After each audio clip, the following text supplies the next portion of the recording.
শুভ সকাল বন্ধুরা, তোমরা সব কেমন আছো? নিশ্চয়ই ভালো আছো ঈশ্বরের কৃপায়। আমিও ভালো আছি। এই সকালবেলা চা দিয়ে শুরু করলাম ভিডিওটা।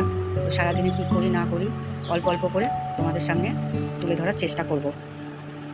তাহলে জলখাবারের জন্য যে আলু ফুলকপি চচ্চড়ি করবো, তো আলু ফুলকপিগুলো ছোটো ছোটো করে কেটে নিয়ে না সেটাকে একটু ভাপিয়ে নিয়েছি, তাহলে ফুলকপির যে একটা গন্ধ থাকে সেটা কেটে যায়। এবং তেল দিয়ে কড়ায় তারপর কালো জিরে ফোড়ন দিচ্ছি, আর যে কাঁচা লঙ্কাও দিয়ে দিলাম, টমেটো দিয়ে দিলাম, ফুলকপি আর আলুটা দিয়ে দিলাম, দিচ্ছি দিয়ে আটাটা রুটির জন্য আটাটা মেখে নিই। আমার রুটি বেলা হয়ে গেছে, এবার চলো ঝটপট করে রুটিটা ভেজে নিই। সকালে জলখাবার রেডি হয়ে গেছে।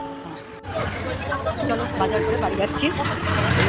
সব মাংসটা রান্না করে ফেলি দুপুরে। এই আদা রসুন বাটা আছে, এখানে পেঁয়াজ বাটা আছে, এবার পেঁয়াজ কুচিও আছে, আলু কেটে নিয়েছি। আর মাংস তো লাগবে, ভাত হয়ে গেছে আর এতে মাংস হয়ে যাবে।